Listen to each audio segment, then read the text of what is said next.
At the end of episode 2 of the Beatles Get Back documentary series, you can really feel those good vibes, man. And those good vibes continue forward into the beginning of episode 3 when we see George and Ringo working on Ringo's Octopus's Garden. And then everybody shows up and they have that oldies jam. And then the next day they all gather into the control room and they listen to the playback of the jam. And that's when we get some of the best film footage ever, when we see John and Paul dancing with each other, and everybody's having a blast. And George has written his rocker. And he tells one of his favorite anecdotes about John's advice on songwriting. So they're all tight as a band. They're in a pretty good place. But we can also see maybe like the next day or so, things begin to get a little bit tense because they can see that deadline looming and they're just not ready. Okay. They're going to be ready, obviously, because they're the Beatles and they're relying on that Beatles magic. But this episode, there's just so much going on. And it's just multi-layered with this episode because everything is kind of gathering to this point. Okay, so there's a whole lot of moving parts to this episode and everybody has to step up to the plate. And that is the tagline for this episode, in my opinion. It's like everybody pulled their socks up. So not just the Beatles, have to step up to the plate, which of course they're going to do, which is what they do each and every time, but everybody around them has to step up to the plate. Now, it's not like they haven't been doing so already, but everybody has to put forth like that Herculean effort here. And you can kind of see that building up here in this episode, the build up to the rooftop. Like I said, with Glyn Johns. I mean, Glyn Johns really has had a hard time, like in episode 1, just when he had everything going, everybody relocated to the basement studio there at Apple, and he kind of had to mostly start from scratch there and get to know the Beatles and how they worked, and they got to know him, and we saw a lot of back and forth there. Like, hey, Paul, can you try a different bass? No, I'm not doing that. Hey, John, can you take the bass off your guitar? No, I'm not doing that. So they were continuously giving, Glyn Johns a hard time, but the Beatles need him.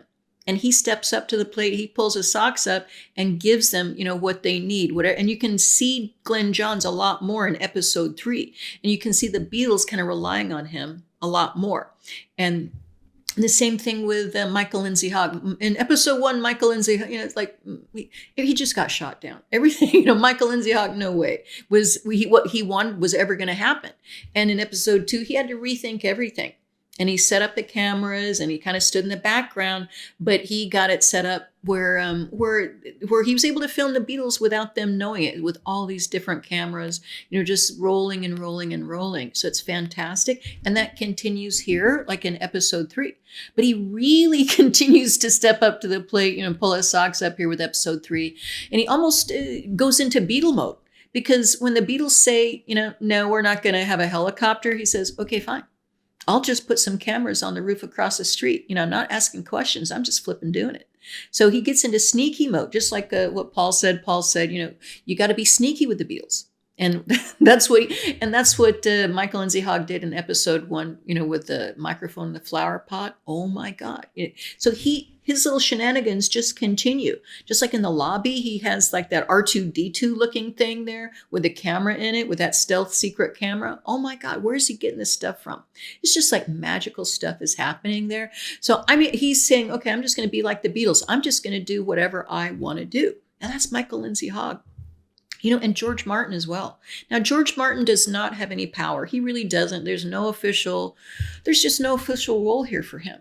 But you can see in episode 3, him showing up like a lot more. Okay. And just kind of being whatever the Beatles need at the right moment. Just like when they do get fussy and they're upset with the sound and it's just not happening and they're getting cranky and the deadline is there and they're upset, and there's George Martin right in the middle of it saying like, I'll fix you, lads, I'll fix you. It's just like Superman. I'll fix you, lads, I'll fix you. So they all kind of calm down. Okay, George Martin's going to fix this just fine. It's going to be just fine now. George Martin is here. Okay. And that's what George Martin does pretty much all throughout this episode. He'll be the backup singer to Octopus's Garden.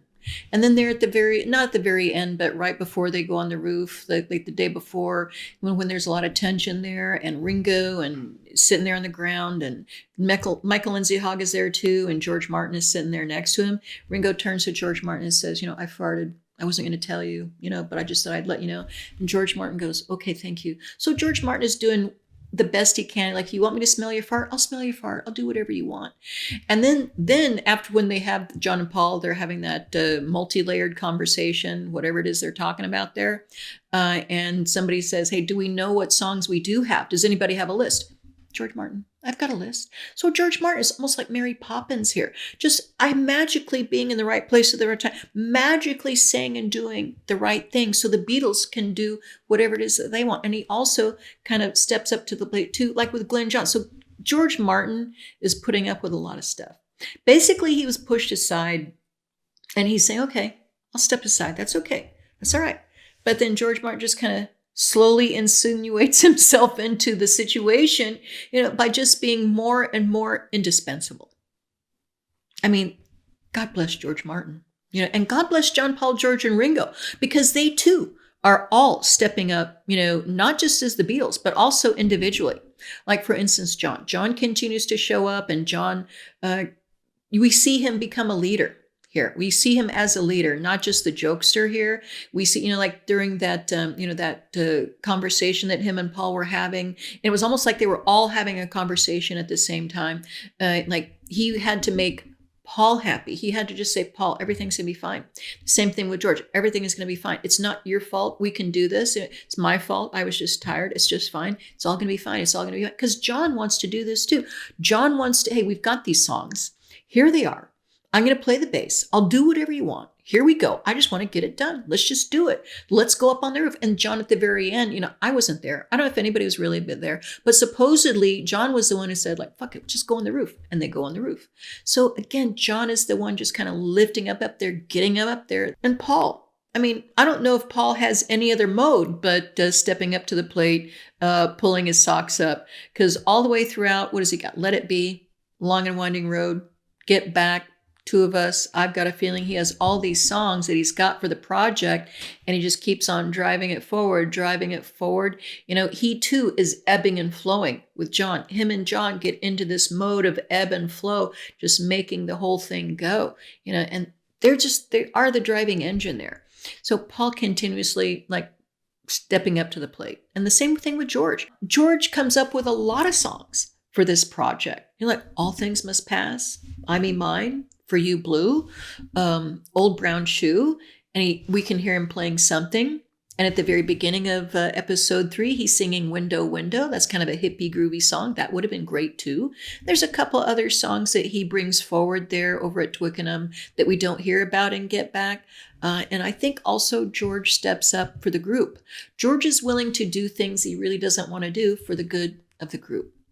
Just much like Ringo. Ringo is willing to just be steady, just be there. I don't know.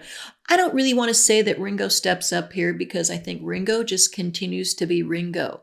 I don't know if you can get any better than that. I think the only thing that we can add here is Ringo stepped up and learned A minor for Octopus's Garden. The Beatles really rub off on everybody. Everybody steps up. Everybody pulls their socks up to make this thing happen. Make to this impossible thing that happens up on the roof. A cold January day, the weather mostly cooperates. The sound is fantastic. I love the Let It Be album. It really is one of my favorites. I played it to death in the 70s. I think I wound up having like 2 or 3 or 4 copies of it. I just really love it.